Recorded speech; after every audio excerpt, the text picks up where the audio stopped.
Jadi biaya pendaftaran haji berapalah, paling 25 juta sekian. Tapi untuk uang belanja dan keluarga yang ditinggalkan 35 juta.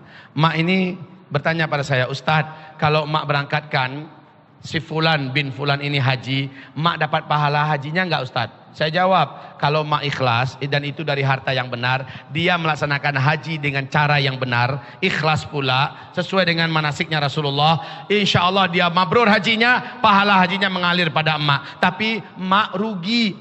Kok rugi Ustadz?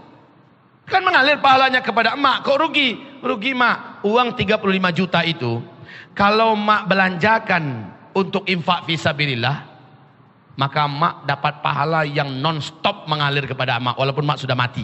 Kalau ini hanya sekali aja mak, itu pun kalau hajinya mabrur. Caranya Ustadz katanya, mak cari di Payakumbuh ini anak yang berbakat, cerdas, punya semangat menuntut ilmu agama dan cita-citanya jadi ulama. Mak ambil dia, mak sekolahkan dia, kirim dia mak ke Mesir, kirim dia ke Saudi, kirim dia ke Sudan, kirim dia ke Yaman. Targetkan, bakar semangatnya agar dia pulang jadi ulama. Kalau dia sudah pulang mak, nanti dia berdakwah, dia mengajar kepada umat. Banyak umat yang tercerahkan, banyak umat yang dapat hidayah, banyak umat jadi kuat imannya. Lalu berkat dakwahnya umat jadi solat, umat haji, umat umrah, umat puasa, umat tahajud, umat infak, sedekah dan lain-lainnya. Berpahalalah ustadz itu mak, berpahalalah ulama tersebut dari pahala mereka tanpa mengurangi pahala-pahala mereka. Dan pahala yang dapat oleh ustadz ini di copy paste oleh Allah dan seluruhnya dikasih ke emak. Masya Allah, ini pahala yang sempurna mak. Berapa ratus orang, berapa ribu orang yang haji gara-gara lisannya, seluruh pahala haji itu mengalir pada ulama ini. Dan Allah copy paste pahala tersebut, Allah alirkan sepenuhnya kepada emak yang mengantarkan dia menjadi ulama. Betul tidak? Jadi kalau emak hanya hajikan satu orang, habis sudah sampai di situ. Jadi ini strategi memperbanyak amal, memperbanyak amal. Iyo ye, ancak juga tuh Ustaz. Nah begitu. Alhamdulillah Bapak Ibu yang kami muliakan, Bapak Ibu ada yang minat untuk menjadikan seseorang menjadi calon ulama nanti, boleh daftar ke saya insyaallah ta'ala. Ada orang-orang yang berkualitas yang kita akan kirimkan belajar, yang udah jadi Pak, tapi tinggal untuk mengamasinya menjadi ulama besar. Insyaallah ada orang-orangnya, kami akan siap. Pak, saya mau Ustaz, saya mau satu orang, saya mau 2 orang, siap. Ada orang-orang yang bisa kita luncurkan untuk ke depan menjadi nibrasul ummah insyaallah. Bapak Ibu yang kami muliakan, ini amalan kedua terkuat di akhir zaman, yaitu sedekah. Satu lagi, sedekah ini memadamkan murka Allah. Sedekah ini bisa menjadi benteng dari bencana dan petaka. Sedekah ini bisa menjadi penyelamat dan pelindung ketika bencana. Coba lihat 3 orang yang terkurung dalam gua. Ingat kisah ini enggak? 3 orang terkurung dalam gua, yang menyelamatkan mereka ternyata amalan mereka kan. Yang satu amalannya apa? Dia berbakti kepada orang tuanya. Orang tuanya dia yang urus.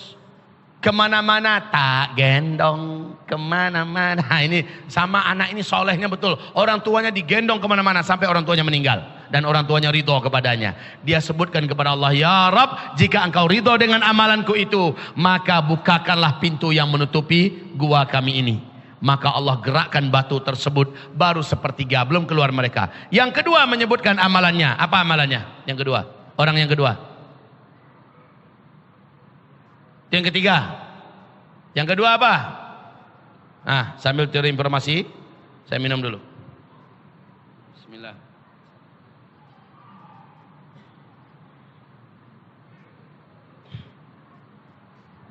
Ya, pemuda yang dapat kesempatan untuk berzina dengan wanita yang digila-gilainya. Ketika kesempatan itu sudah terbuka, tinggal GoPro, tinggal check in, terserahlah apa bahasanya.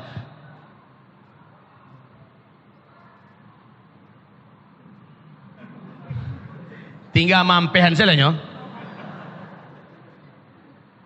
Wanita itu berkata, takutlah engkau kepada Allah. Langsung berkeringat dia, lari dia langsung.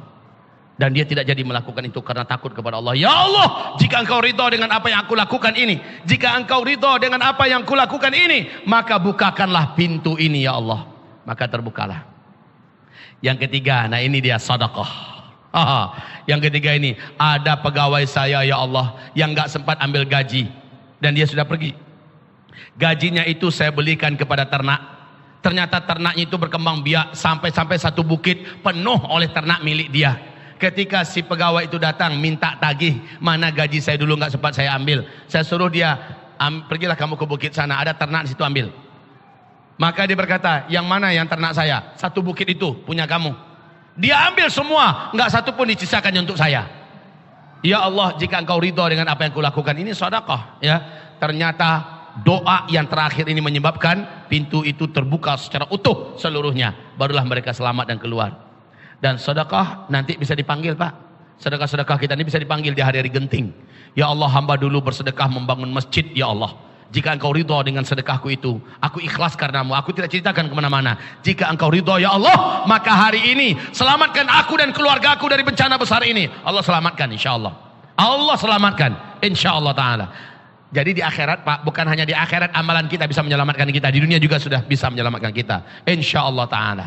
Kemudian ibarat Allah yang kami muliakan, yang keempat, amalan terkuat kita di akhir zaman adalah qiyamul lail wadduha.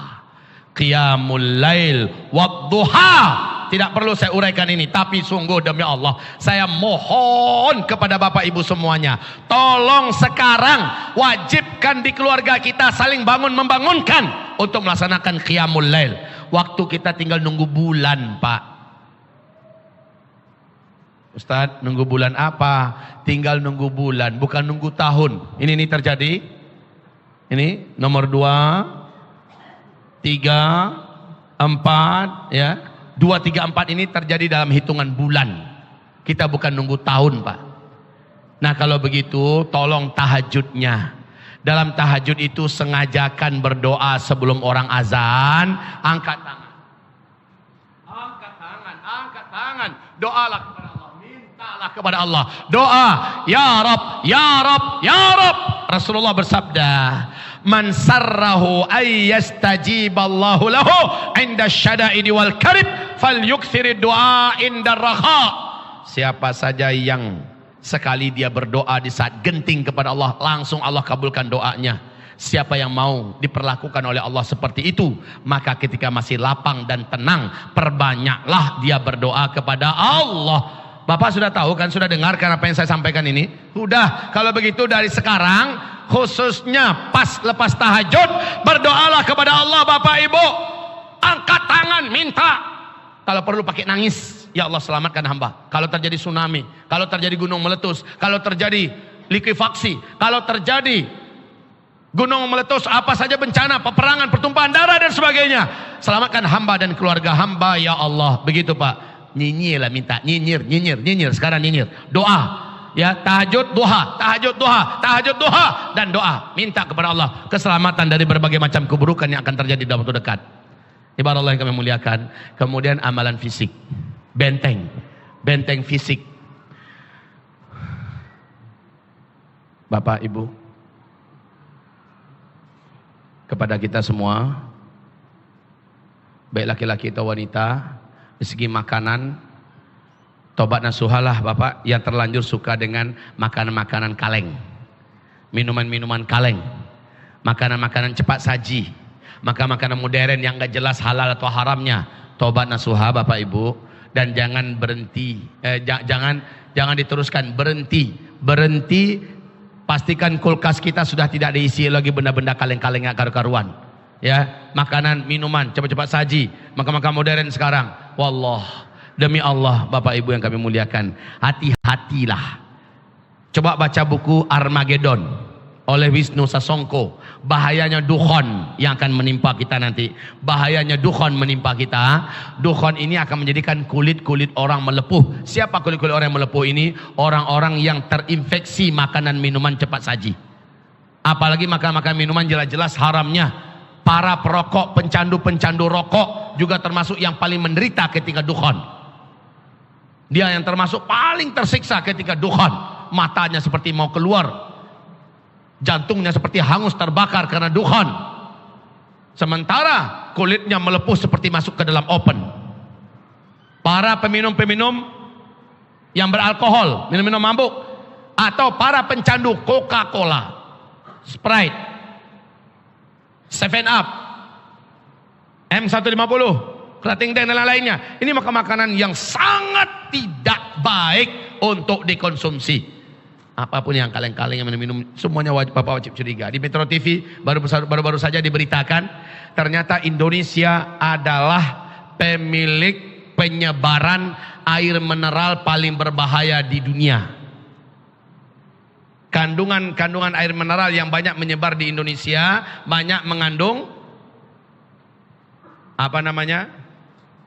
kandungan zat plastik, Pak, dibentuk dalam bentuk partikel-partikel halus yang tidak akan bisa diurai, Pak. Setelah dia terminum, maka dia tidak akan bisa diurai. Dan ini paling banyak menyebar di Indonesia. Makanya saya selalu awas pada ini minuman kalau nggak jelas. Ini apa mereknya nih? Minuman kalau nggak jelas, alhamdulillah saya dengar kabar Masjid Agung An-Nur sudah mulai akan memproduksi air mineral sendiri. Nah, ini bagus. Setiap kita harus mandiri, Pak. Usahakan umat Islam punya air mineral sendiri. Kalau orang luar buat, demi Allah kaum muslimin, orang-orang luar itu jahat. Betul lah firman Allah. Alladzina kafaru yufsiduna wala yuslihun. Orang kafir itu betul-betul merusak aja isi kepala mereka itu. Kita dibuatnya sakit, kita dibuatnya menderita, kita dibuatnya susah, sementara duit kita diambilnya, dijual barang-barang oleh dia, tapi untuk menghancurkan kita isi barang itu. Kita beli pula. Makanya benar kata Sufyan Ats-Tsauri, kalau orang kafir memberikan sesuatu yang kelihatannya baik, datangkan 1000 lebih alasan untuk buruk sangka kepada mereka. Ulangi Bapak, kalimat yang bagus ini. Kalau orang kafir melakukan sesuatu yang baik, kelihatannya baik, datangkan dulu 1000 lebih alasan untuk berburuk sangka kepadanya. Apalagi zaman fitnah ini, Pak. Ini produknya dari siapa? Oh, ini ternyata dari produk milik Yahudi. Ini produk ternyata milik Freemasonry. Ini produk milik Cacing 9. Ini produk milik kafir pokoknya. Sudah. Buruk sangkalah dulu. Buruk sangkalah dulu. Ini perintah ulama salaf kita. Nah, kalau datang produknya dari orang muslim yang soleh, yang taat, datangkanlah 1000 lebih alasan untuk berbaik sangka kepadanya. Memang biasanya harganya agak lebih mahal kalau muslim yang produk. Ini masalahnya. Kalau mereka bisa jual 2.500, muslim jual 5.000. Mahalnya lagi. Kan begitu kan? Datangkanlah 1000 lebih alasan. Ini masih produk kecil, biayanya jadi besar. Kemudian ya, pokoknya datangkanlah 1000 lebih alasan untuk berbaik sangka. Untuk makanan minuman, saya harap Bapak Ibu sortir betul lah yang masuk ke dalam rumah kita, yang masuk ke dalam tenggorokan kita dan anak-anak istri kita, Bapak, Ibu. Baik. Kepada anak-anak muda, benteng dirimu yang terbaik, karena ini adalah zaman perang terjadi di mana-mana. Lihat yang keempat, perang terjadi di mana-mana. Pembantaian, pembunuhan di mana-mana. Kepada para anak muda, jadikan fisikmu teruji, memiliki kepantasan dalam gerak, memiliki ketangkasan dalam fisik.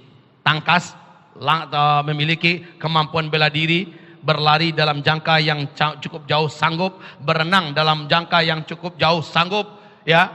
Kemudian bergulat, oke. Memanah hebat, main senjata, apakah ruyung double stick, apakah toya, apakah menggunakan senjata tajam, pendek dan panjang dan sebagainya, tangkaskan dirimu. Ini akhir zaman. Orang-orang Kristen di Vatikan Roma, ribuan mereka hari ini belajar bela diri kembali dengan pedang, dengan tangan kosong. Mereka ribuan memanah di atas kuda. Tiap waktu mereka latihan bergantian. Mereka yakin betul dari kitab Injil mereka bahwa tak lama lagi manusia kembali ke zaman manual. Mereka yakin betul. Dan ini juga telah digambarkan Nabi kepada kita. Jadi kita ke depan, kita akan menghadapi hari-hari yang memang serba sulit untuk kita menentukan pilihan. Pistol masih ada, tapi nggak bisa meletus. Senjata-senjata mewah dan canggih masih ada, tapi tidak bisa dipakai. Pesawat jet tempur masih ada, tapi nggak bisa terbang. Handphone masih ada, tapi sudah nggak ada sinyal dan bahkan nggak ada listrik. Saat itu semuanya mengandalkan serba manual. Maka pelajarilah apapun. Coba lihat, buka di YouTube Pak. Primitive technology. Coba dibuka. Bagaimana orang-orang Eropa hari ini sudah mulai mencoba dengan tangannya sendiri membuat apa saja. Bahkan untuk berburu mereka buat dari bahan-bahan kayu yang ada di hutan, dari bahan-bahan bambu yang ada terdekat dengannya. Bagaimana cara bisa mempertahankan hidup. Primitive technology. Mereka sudah mulai mempelajari itu semua. Maka kenapa kita tidak juga melakukan hal yang sama? Persiapkan ini secara fisik. Di Pekanbaru ini sudah ada beberapa titik di mana ada stable-stable Muslim. Ada wisata dakwah Okura, ada kudanya pemuda akhir zaman, Paz. Nggak tahu udah berapa ekor kudanya. Saya pernah main ke sana dan saya pernah naik kudanya. Salah satu kuda saya pernah saya titipkan di situ. Bapak Ibu yang kami muliakan, memanahlah. Inilah kekuatan yang terkuat di akhir zaman nanti. Ibarat Allah yang kami muliakan, kepada para pemuda, bukan hanya sholat, bukan hanya tahajud, bukan hanya sedekah, bukan hanya zikir, baca Quran, bukan hanya tawakal pada Allah, doa, bukan hanya itu, tetapi termasuk latihan fisikmu. Latihlah fisikmu. Orang Syiah hari ini, kaum muslimin, luar biasa latihan fisik mereka. PKI, komunis, juga luar biasa latihan fisik mereka. Luar biasa. Ya kalau kita mungkin tidak bisalah terang-terangan seperti mereka. Mereka di backup oleh oknum-oknum. Sementara kita tidak bisa melakukan. Pisau dapur aja kita pegang udah teroris kita dibilang. Ya, kalau begitu pandai-pandai aja lah bagaimana cara kita melatih fisik kita. Fisik-fisik yang tangguh dan kuat. Terakhir. Ini perang terjadi di mana-mana. Pembantaian dan pembunuhan. Karena krisis ekonomi. Karena kemarau ekstrim melanda seluruh dunia. Akhirnya kata Rasulullah dalam hadis Sahih Bukhari, seorang tetangga rela mendatangi tetangganya yang dulu adalah sahabatnya karena lapar. Demi sepotong roti yang ada di tangan tetangga, tetangga itu pun dibunuhnya karena lapar. Di akhir zaman, sebelum kiamat kata Rasulullah, tetangga akan membunuh tetangga padahal dia adalah sahabatnya dulu karena lapar. Dan itu hanya akan terjadi kalau tetangga bertetangga dengan tetangga yang tidak muslim, yang tidak beriman. Kita ini sekarang di tengah kota Pekanbaru. Bapak tinggal di mana? Ini tinggal di mana? Ini tinggal di mana? Pasti tetangganya nggak jelas kan? Yang ini fasik, yang ini munafik, yang ini jahat, yang ini penjahat, yang ini macam-macam mode tetangganya. Nah, masa-masa krisis terjadi, kelaparan terjadi, tetangga macam ini akan tega Pak datang pada kita dan membunuh kita. Betul tidak? Di fase ini juga Dajjal keluar. Dan kata Rasulullah, Dajjal hanya akan masuk ke kota-kota besar. Dajjal hanya akan masuk ke kota-kota, nggak pakai besar. Ke kota-kota, asali kotanya masuk aja tuh. Dajjal itu. Dan targetnya adalah memurtadkan mereka. Maka Nabi perintahkan larilah. Sebaik-baik iman orang beriman di akhir zaman adalah dia lari membawa hartanya, membawa keluarganya, membawa peternakannya ke perbukitan. Lari ke perbukitan. Dan bercocok tanam di situ, beternak di situ, menyelamatkan imannya kata Rasulullah sallallahu alaihi wasallam. Tapi kalaupun Bapak punya daerah perbukitan, Bapak bisa tinggal di sana. Buatlah dari sekarang rumah-rumah di sana. Rumah-rumah yang dipersiapkan dari sekarang.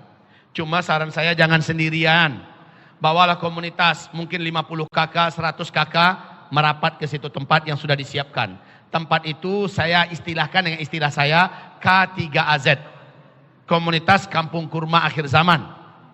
Di Riau ini di mana yang kira-kira punya tanah dengan syarat berikut. 1, jauh dari kota.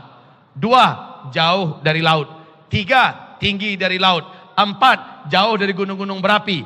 5, daerah perbukitan yang landai punya sumber mata air yang besar. 6, daerah itu subur sehingga bisa bercocok tanam dan bisa beternak, khususnya cocok tanam kurma dan dan beternak domba. Ya.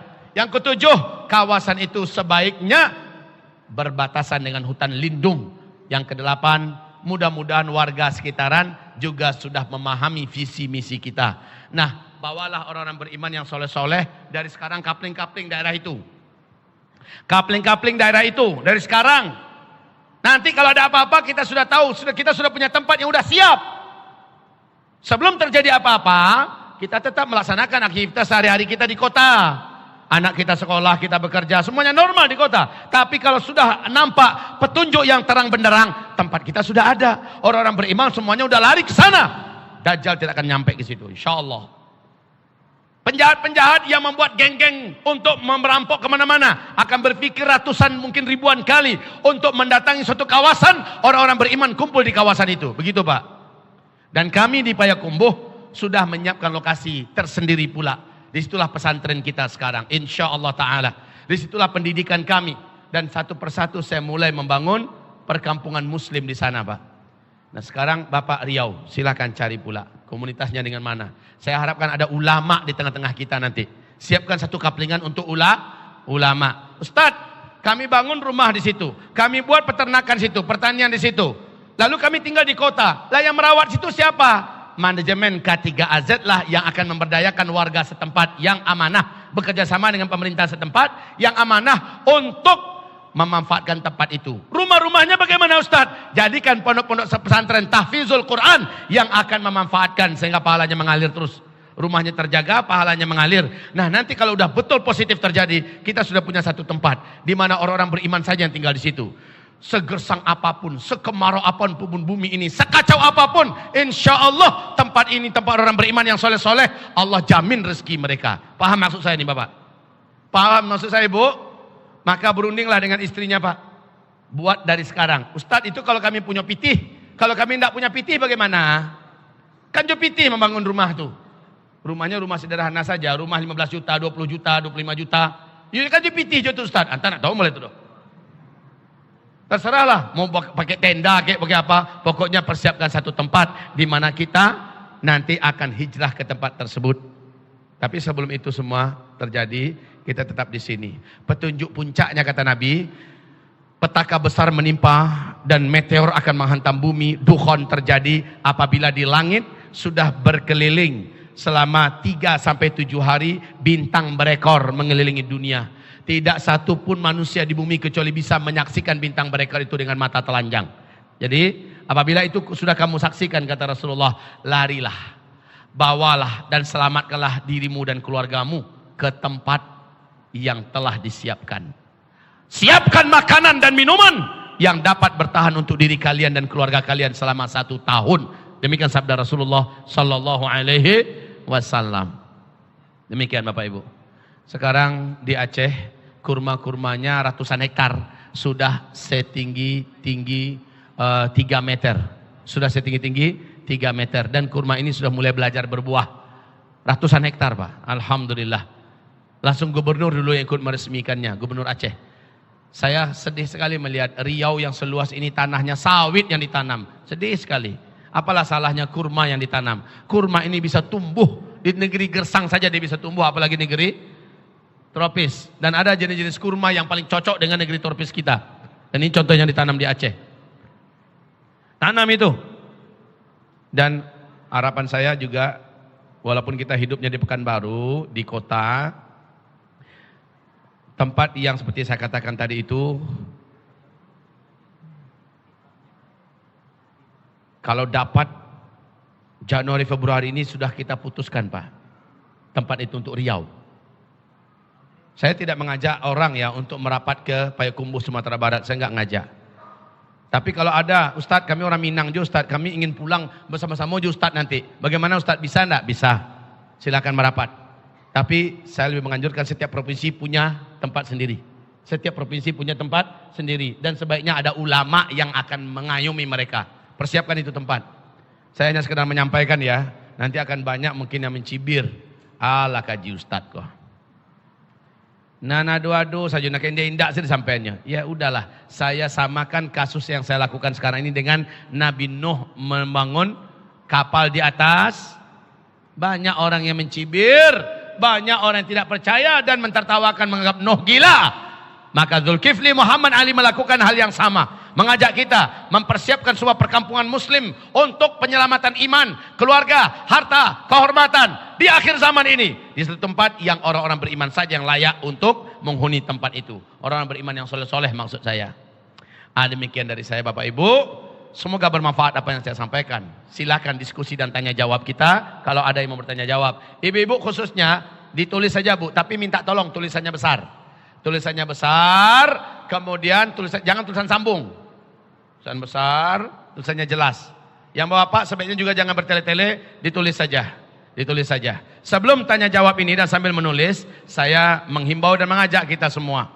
Bapak Ibu yang kami muliakan.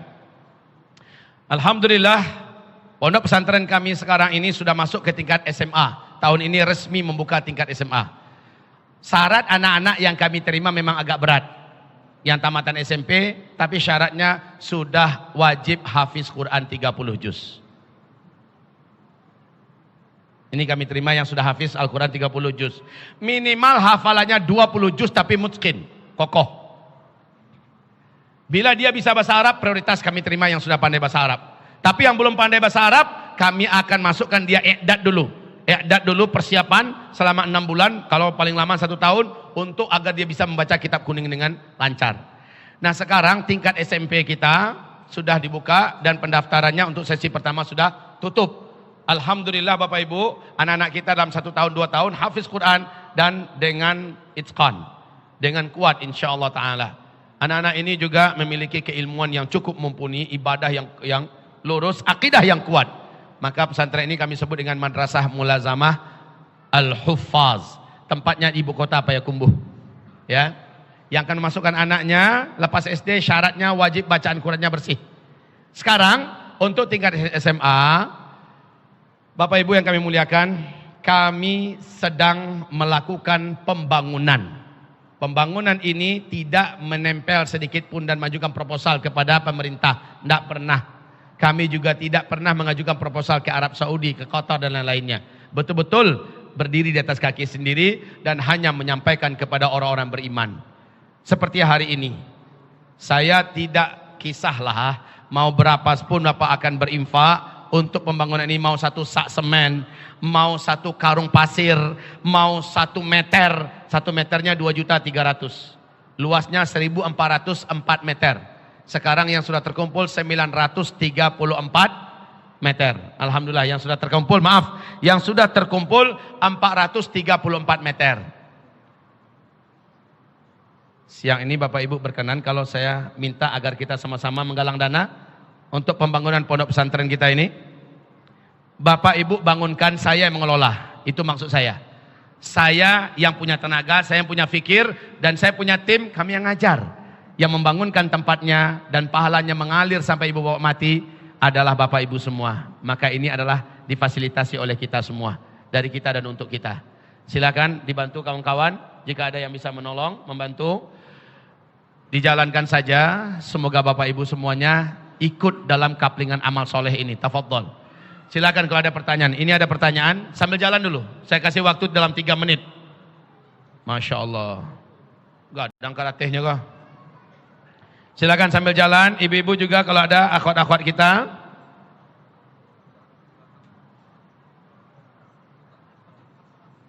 Bagus pertanyaan ini.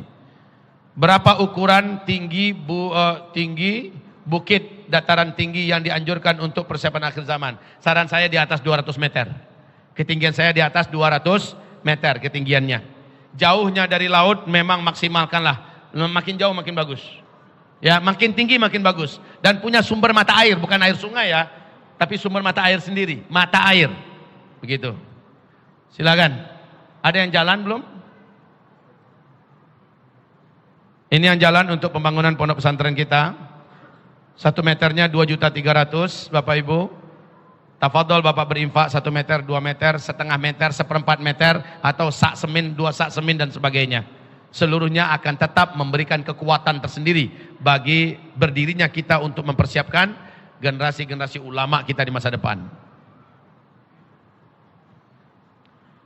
Pertanyaan berikutnya, apa hubungan makanan dan minuman, kaleng, rokok, khamr dengan dukhon? Hubungannya, ini ada bahasa-bahasa ilmiahnya, saya tidak mampu menjelaskan. Tolong baca saja di buku Armageddon oleh Wisnu Sasongko. Ada kupasan-kupasan ilmiah oleh para pakar dan ahli fisika, ahli biologi, ahli kimia dan lain-lainnya. Sangat-sangat sesuai dengan hadis-hadis Nabi Muhammad SAW. Yang kedua, saya pernah mendengar setelah Setelah Konstantinopel ditaklukkan, apakah itu adalah Roma? Dan Roma kapan Ustadz? Ya, nanti ada penaklukan kedua. Itu terjadi di masa Imam Mahdi, sudah mengalahkan Nasrani. Perang Armageddon nanti, Imam Mahdi dan orang beriman akan mengalahkan kaum Nasrani dari Eropa dan Amerika. Baru setelah itu Konstantinopel dikalahkan untuk kali kedua. Dikalahkan kali kedua. Baik. Bapak Ibu yang kami muliakan, seandainya kita tidak bawa uang cash sekarang, maka bisa ditransfer saja. Kan ada mobile banking. Dengan mobile banking ini Bapak Ibu langsung bisa beramal.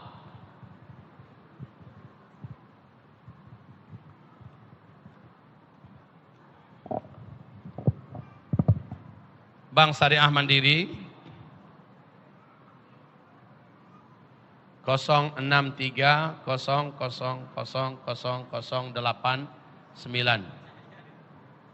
atas nama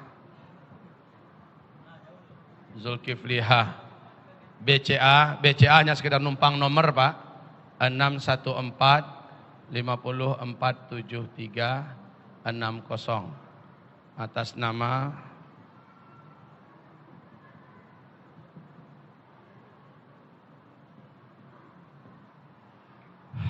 ada Bank Muamalat.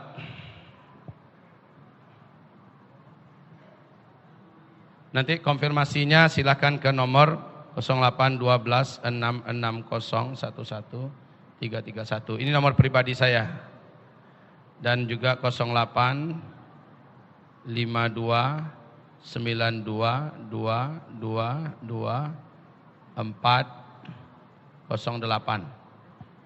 Bila ada yang mentransfer silakan konfirmasi ke nomor yang bersangkutan. Pertanyaan berikutnya. Pertanyaan tadi Ustadz bilang poin 2, 3 dan 4. Bencana besar terjadi di mana-mana, krisis perekonomian, perang terjadi di mana-mana. Akan terjadi dalam hitungan bulan. Apa maksudnya beberapa bulan lagi? Begini kaum muslimin. Coba dengarkan ceramah saya yang utuh. Ceramah saya yang utuh tentang huru-hara. Saya bukan peramal. Tetapi para pakar, para ahli-ahli bumi kita, baik ahli pakar gempa, pakar tentang laut, pakar tentang cuaca, mereka lah yang menyebutkan. Dan ini adalah perkara-perkara yang bertautan langsung. Bapak Ibu melihat tidak? Hasyarat bermunculan dari dalam perut bumi di Arab Saudi. Jangkrik, belalang, binatang-binatang yang nggak pernah sebelumnya Pak. Banjir juga terjadi di Arab Saudi.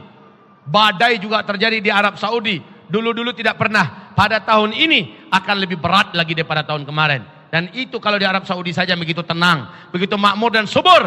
Besok ini akan penuh dengan petaka dan bencana, apalagi yang di luar-luar. Apalagi di luar-luar, termasuk di Indonesia. Assalamualaikum Pak Ustadz. Siapa 3 manusia? Siapa 3 manusia pada akhir zaman? Maksudnya apa ini? Siapa 3 manusia pada akhir zaman? Syukuran. Siapa 3 manusia pada akhir zaman? Oh, 3 orang terkurung. Ini itu kan hadisnya Sahih Bukhari Muslim. 3 orang lelaki terkurung di dalam perut gua. Lalu mereka berdoa. Masing-masing menyebutkan amal mereka masing-masing kepada Allah Subhanahu wa taala. Assalamualaikum Ustadz. Semoga Ustadz dan kita semua diberi kekuatan oleh Allah untuk membela agamanya. Tentang latihan fisik Ustadz, bukan kami nggak mau untuk latihan. Tapi seperti yang Ustadz sebutkan tadi, kita tidak diberi kebebasan untuk itu. Bolehkah?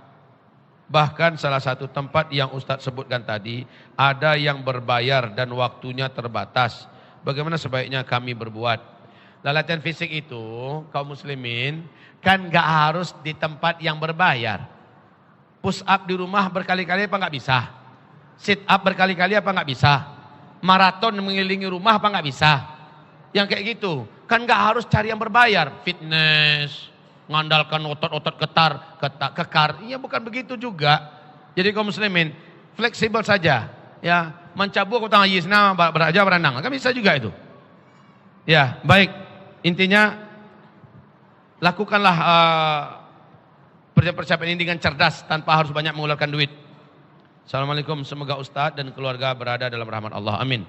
Dikala Ya'jud wa Ma'jud, seluruh umat manusia akan dibantai kecuali yang ikut bersama Nabi Isa ke bukit. Bukan hanya yang ikut bersama Nabi Musa, Nabi Isa. Siapapun yang sembunyi, walaupun enggak dengan bersama Nabi Isa. Siapapun yang sembunyi. Kita Pekanbaru nih umpamanya, Pekanbaru masih ada umpama ya.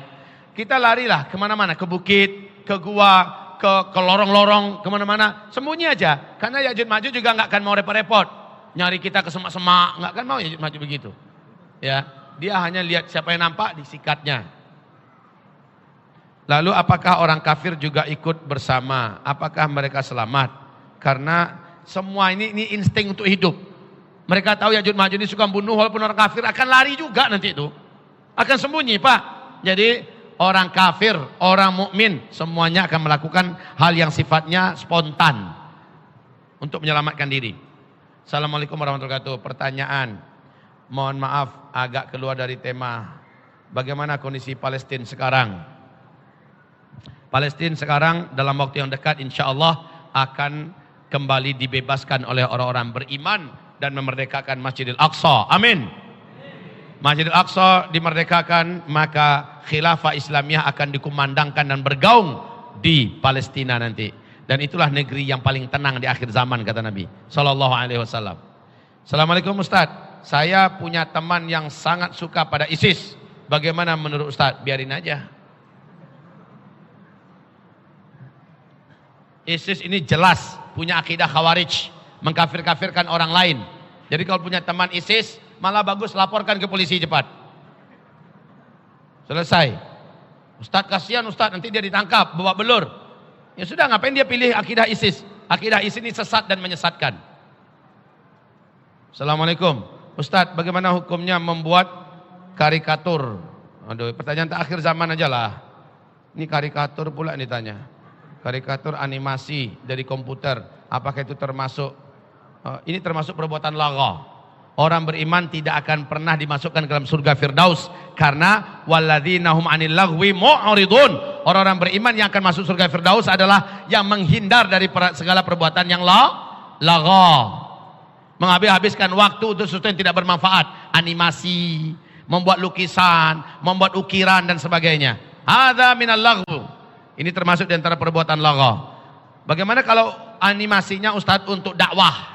Nah, itu lain lagi. Kalau animasinya untuk dakwah silahkan. Assalamualaikum Ustadz. Menafkahi anak merupakan sedekah. Jika anak dinafkahi dan diberi pendidikan sehingga menjadi pendakwah, apakah itu tercatat sebagai sedekah saja atau termasuk infak fi sabilillah? Bagus pertanyaan ini. Ini sekaligus sebagai sedekatun jariyah. Jadi anak soleh, kemudian dia menjadi ulama, menjadi dai, maka ini adalah sumber pemasukan pahala terbesar kita. Alangkah beruntungnya orang-orang tua yang tahu bahwa masa depan anaknya yang paling besar itu adalah jadi ulama yang mampu mencerahkan umat dengan petunjuk Islam. Apa yang harus kita lakukan ketika dukhon terjadi? Bagus pertanyaannya. Satu-satunya hadis yang menunjukkan agar selamat dari dukhon hanyalah hadis dhaif. Diriwayatkan oleh Imam At-Tirmidzi. Hadis ini dhaif. Apa kata Rasulullah? Sewaktu kamu sholat subuh hari Jumat, lepas sholat subuh terdengar dentuman besar di langit. Jika kamu mendengarkan dentuman besar di langit, segeralah kamu lari, masuklah ke dalam rumah, tutup pintu rumahmu rapat-rapat dan tutuplah jendelamu rapat-rapat, tutup ventilasi-ventilasi yang ada dan masuklah ke dalam kamar. Dan masuklah ke dalam selimut, sujudlah ke arah kiblat, bacakan subhanal quddus, subhanal quddus, subhanal quddus, rabbunal quddus. Siapa yang melakukan ini dia selamat, yang tidak melakukan ini dia akan binasa celaka. Hari Jumat bulan Ramadan selepas sholat subuh, Nabi mengatakan kamu baru saja melaksanakan sholat subuh. Berarti yang Nabi maksudkan adalah orang yang sholat di Madinah dan Munawarah pastinya, ya kan? Kalau begitu kita yang ada di Indonesia kira-kira jam 9, jam setengah 10 lah, karena jarak kita kan 4 jam dengan mereka. Jadi waktu duha itu terjadi dentuman besar di langit, dan itu yang menyebabkan dukhon. Perintah Nabi, larilah ke dalam rumah. Itu perintah Nabi Muhammad Sallallahu Alaihi Wasallam. Nah, di masa dukhon 40 hari 40 malam, oksigen sulit kali didapat Pak, karena partikel-partikel debu yang menyatu dengan asap yang panas ini akan membungkus bumi sampai-sampai Telapak tangan tidak bisa didekatkan ke wajah kita, kita bisa melihat apa-apa, saking tebalnya. Dan itu bayangkan sulitnya kita bernafas, lamanya 40 hari 40 malam. Dan subhanallah, ada hadis Nabi mengatakan begini, ala unabbiukum bisyai' idza nazala bi rajulin minkum karbun aw bala'un min balayad dunya thumma da'a bihi illa furija anhu qalu bala qala du'a'u dhinnun la ilaha illa anta subhanaka inni kuntu minadh dhalimin. Nabi Yunus dalam perut ikan berapa lama? 40 hari 40 malam. Dalam perut ikan itu ada oksigen tidak? Dalam perut ikan itu ada makanan, ada minuman tidak? Tidak ada oksigen, tidak ada makanan, tidak ada minuman. Harusnya kan mati. Ya. Tapi kata Rasulullah, maukah kalian aku ajarkan suatu amalan? Bila kalian melakukan amalan itu, seberat apapun ujian yang menimpa kalian, sehebat apapun petaka dan bencana yang sedang menyelimuti kalian, mengancam nyawa kalian dan kehidupan kalian, lalu kalian baca ini, melainkan Allah pasti bebaskan kalian, Allah pasti selamatkan kalian. Para sahabat menjawab, qalu bala, mau ya Rasul. Nabi berkata, du'a'u dhinnun, itulah doanya Dhunnun, la ilaha illa anta subhanaka inni kuntu minadh dhalimin. Baca itu banyak-banyak, seperti Nabi Yunus membaca dalam perut ikan. Doa ini banyak-banyak, zikir ini banyak-banyak. Insya Allah kita semua selamat dari dukhan.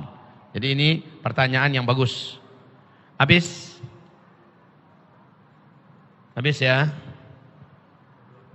Nah, apa ini? Ustadz, mohon diinformasikan bagi yang ingin bergabung dengan pemuda akhir zaman dan muslimah sadar akhir zaman, setelah acara dapat berkumpul pemuda akhir zaman dengan Pak Saiful, untuk muslimah sadar akhir zaman dengan panitia berseragam.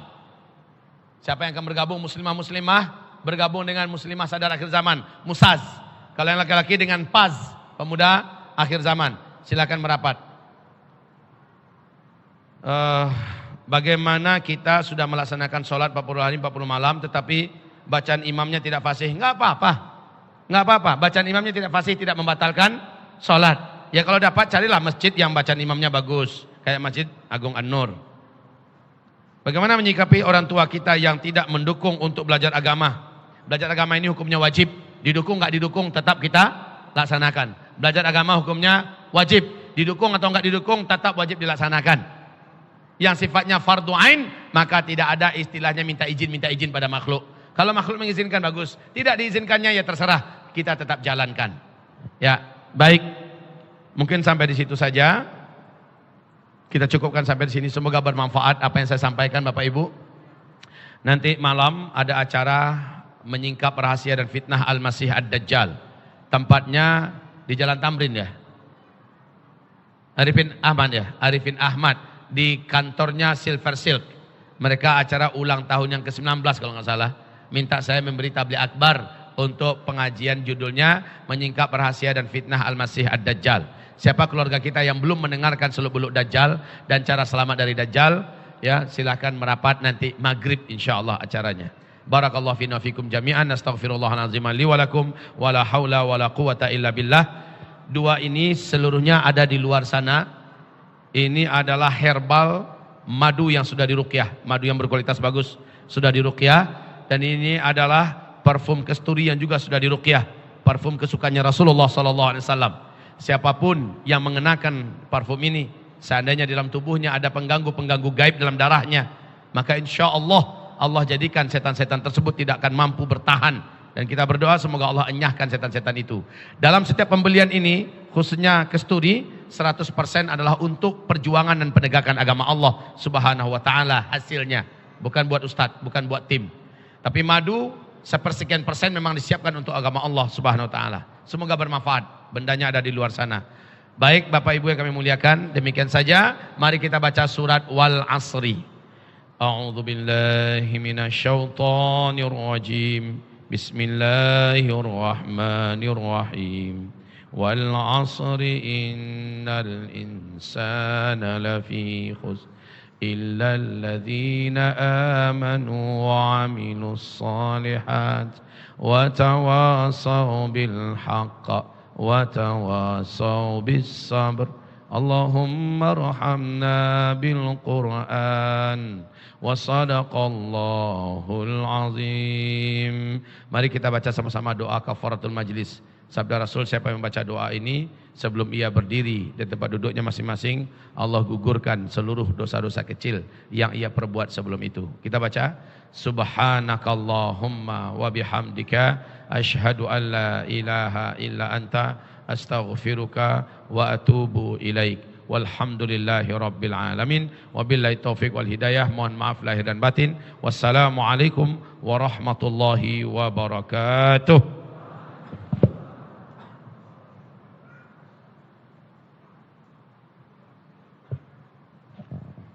Alhamdulillah, informasi infak untuk pembangunan pondok pesantren terkumpul 8.083.900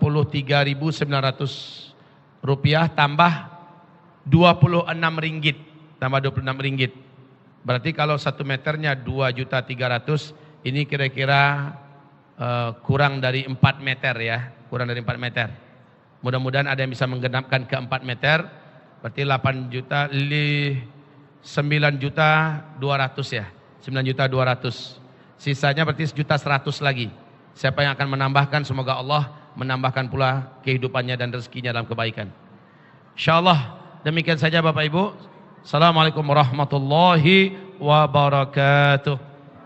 Waalaikumsalam warahmatullahi wabarakatuh. Kita ucapkan terima kasih kepada Tuhan.